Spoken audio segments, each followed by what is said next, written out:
اب شعیب صاحب کراچی، السلام علیکم۔ ہم آپ کے ممنون نے کہا اپنے ہماری ویب سائٹ اہلسنت.نیٹ پر یاد فرمایا، آپ کا سوال موصول ہوا، جواب حاضر۔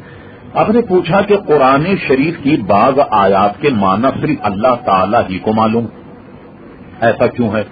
محترم شعیب صاحب، آپ نے اس کی تفصیل پڑھی نہیں۔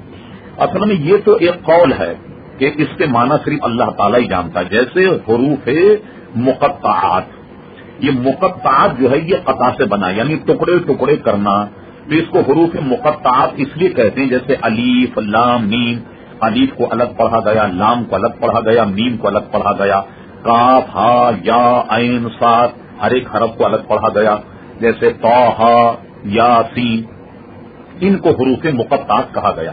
اس میں قول یہ ہے کہ اس کا علم سوائے اللہ تبارک و تعالیٰ کے کسی کو نہیں، جبکہ ایک قول یہ ہے مفتابی، جس کو علماء نے تسلیم کیا، کہ اللہ تبارک و تعالیٰ کے بتائے سے نبی کریم صلی اللہ تعالی علیہ وسلم کو اس کا علم ہے۔ اب معلوم ہوا کہ حضور صلی اللہ تعالی علیہ وسلم اللہ کے بتائے سے یہ جانتے ہیں۔ اب آپ کو ہو سکتا ہے یہ سوال کریں کہ صرف حضور ہی کو کیوں معلوم ہے؟ تو دیکھیے، اللہ اور اس کے حبیب صلی اللہ علیہ وسلم نے بعض ایسے کلمات اور خفیہ باتیں ہوتی تھیں کہ جو دوسروں کی سمجھ میں نہ آئے، یہ بھید تو اللہ اور اس کا رسول ہی جانتا ہے۔